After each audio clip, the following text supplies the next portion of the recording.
Hi there. How many of you know how many guidance documents the Center for Devices and Radiological Health is going to issue in FY 2018? Anybody? Who wants to set the over-under at 10? 15? Well, the answer is 20. Here's the list. Now, most of these are pretty wide-ranging and are going to apply to most everybody in this room. But if you tell me, Michelle, I'm not overly concerned about that, there are only a few of those that are going to be really hard-hitting to my strategy. Well, as we learned from Mr. TUV earlier, this is the short list of what's going to be happening in Europe and the rest of the world. So, again, show of hands, who here knows who this guy is? Probably nobody.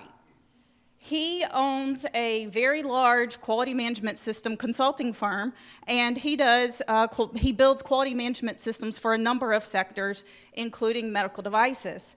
But when all the regulatory changes happened in Europe with the MDR on top of the ISO 13485's transition to ISO 2016, his company threw in the towel. They said, you know what, we're going to tag out. The pressures that these changing regulations are putting on medical device companies is entirely too dramatic, and we don't feel like we have the right in-house expertise to support these changes. Now, for most of you, you're already fairly entrenched in the medical device space, and throwing your towel in and changing market sectors is not an option. So what are you guys going to do to understand and keep up with these changes? So the rest of the presentation, we're going to focus a little bit more on how these changes impact your business, why you care, and some tools that you can put in place to be better prepared in your business strategy.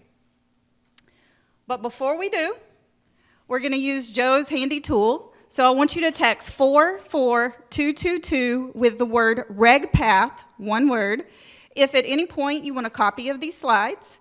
If you want my 12-page regulatory pathway assessment that will at least help you navigate these concerns with the U.S. environment, or if at any point you think that this regulatory presentation is much less boring than you anticipated, or my favorite, if you think my accent makes regulatory changes a little less intimidating, please text RegPath to 44222. So let's get started. Who here knows which the stadium is? I know it's given away in the end zone there, and it's probably pretty contentious to most of you. It's the 49ers and the Raiders. For a moment, let's pretend that navigating the changing regulatory environment is like playing a football game. So, what does that field look like for the medical device area? Well, on any football game, you've got the key players on the sidelines that are watching that field in play. For medical devices, the people who are forming that boundaries of field to play are your regulators, the FDA, the European Union, and the European Commission.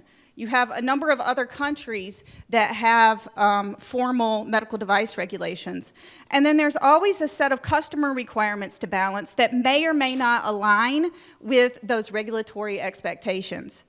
Now, when medical device companies were first regulated, these boundaries were very loosely, if at all, tied together. They were very high level and very generic. Have a quality system, validate your processes, look at your complaints. And they weren't overly prescriptive about how those things had to be done. So what happened as medical device companies start playing this game, some of them choose not to play with inside that field altogether. Some of them bent the rules so far that the playing field didn't look the same anymore. So what happened in those scenarios is those companies called incidences for patient harm. When patient harm happens, the European Union and the FDA and those other countries, those regulatory bodies get up and they say, you know what, we gave you enough rope and all you did was hang yourself. So now we're going to have to start getting real prescriptive. The FDA starts issuing those 20 guidance documents a year that we saw. They start the initiatives for the unique device identifier so that they can better tie those patient harm incidences back to specific medical devices. The European Union redrafts the medical device directive to the medical device regulations. They also have their own set of guidance documents that they expect for you to implicitly fulfill. And then lastly, there's a set of ISO standards that govern not only your quality management systems, but your product performance criteria that the FDA is rapidly moving to recognize these standards. So what does it mean for your playing field? Well, obviously it's not the same shape or size it used to be. Playing inside the bounds isn't as easy to navigate what's in the bounds and out of bounds anymore, which means it's easier to cause patient harm, and it's also easier to cause a regulatory incident. But why do you care? Well, the playing field is where your cash is. You get to market faster, you stay on market longer, and when you're doing those things, you're making money. And keeping up with these changes helps you know where those boundaries on the field of play is so that you can make sure you stay in that profitable zone. So what can you do to keep up with all of these changes? Well, first off, check in. Be aware. Know what politics are changing around your technology. Know what guidance documents or regulatory changes are going to impact your business strategy, and do a gap analysis so that you can make a plan. Ask the agency directly in the instances that you don't fully understand how a changing guidance is or their perception of a technology impacts your product. Your cheese is moved. Don't fight it. Your regulatory people on your staff are not making this up. We have other things to do for our hobbies besides create new regulatory requirements. So try to be proactive, figure out how you can work them into your business strategy as a competitive advantage. And then finally, know your basics, because all of these policy and regulatory changes could directly impact the way you currently understand your product and its requirements. So many of you might be saying, Michelle, what do you mean, know your basics? What does that even mean? Where do I go to find out what those are? So you start by looking in the FDA databases or asking for help from somebody who knows how to navigate them in their interactions. So there are many of them. There's the FDA Product Code Classification Database, the Establishment Registration and Listing Database, there's the FDA 510K database, and a myriad other databases that all interface with each other that give you important information about your product. So for the rest of this example, we're going to focus in primarily what you can learn from the Product Code Classification Database. So we're going to look at an example for a face mask. Easy, right? It's a surgical face mask. How complex can we be? So first off, what we can learn from the product code, which is FXX, I've already done the pathway assessment to know that that applies to this product. We can learn that the device class is class 2, and that the FDA is going to expect for you to submit a 510K submission for the product clearance. However, there's also a hyperlink to the regulation database, which we can click and see how the FDA defines the intended uses. Now, it's really important to understand FDA's view of your product and technology, because your own intended use statement needs to be consistent with the way FDA perceives this product. Also, any claims you make need to fit in with the scope of this particular technology and any exemptions it has, or you may find yourself making claims and then the FDA come back and slap you on the wrist later because your claims took it beyond what the FDA intended for this particular intended use. Now, the other thing that the regulation tells you is the applicable controls for your device. Now here, it's kind of interesting because there are 2 sets of controls that apply. If you're going to make surgical masks and gowns, well, then that is the standard class 2 510K required special controls pathway. However, perhaps your product line is going to cover a number of other types of products. Well, by understanding that the general controls for those other types of products, that's 510K exempt. Maybe that's a faster pathway to market for you to do a product test for your technology and the applications outside of those that require the 510K. So let's go back to our product code database and look at what the rest of that story tells us about our product. So it also identifies your recognized consensus standards and FDA guidance documents that apply to your device. Now, any or all of these 4 standards could apply. These define what tests need to be done on your device in terms of its product performance, the acceptance criteria, the test methods, and sometimes even design specifications. And you know what? I don't even have to have a prototype or a detailed description or design for my product. All I have to know is I want to make a surgical face mask, and right up front I can know a lot of design requirements, test criteria that inform my budget and my project timelines. But beware, because there are more FDA databases that define recognized consensus standards, and the only ones you're going to see in your product code are the ones that have been kind of harmonized by the FDA to be very specific to that product. There are others based on the technology of your device, like say if it's sterile, that are going to have its own set of performance criteria that it will be defined in other recognized consensus standards. So there are other places that you have to look to. And last but not least, your product code will also tell you what your review options are. In this case, we can tell our surgical mask is open for review under accredited third-party organizations.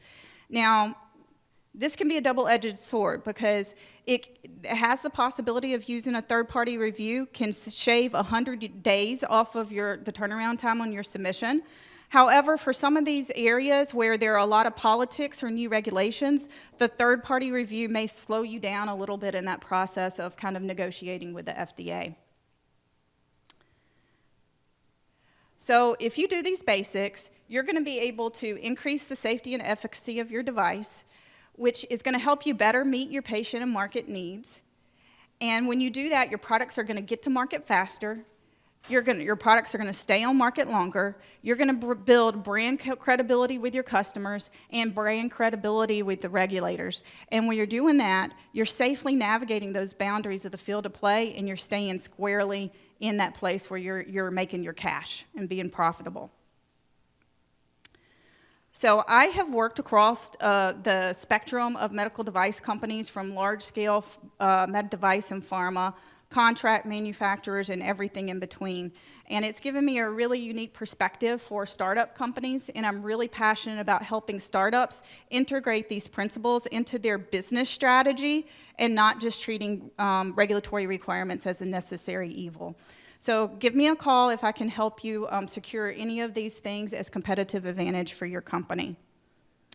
So again, text RegPath to 44222 if I have made this a little less boring than most regulatory presentations you've heard, or a little bit less intimidating to listen to. Okay. Does anybody have any questions?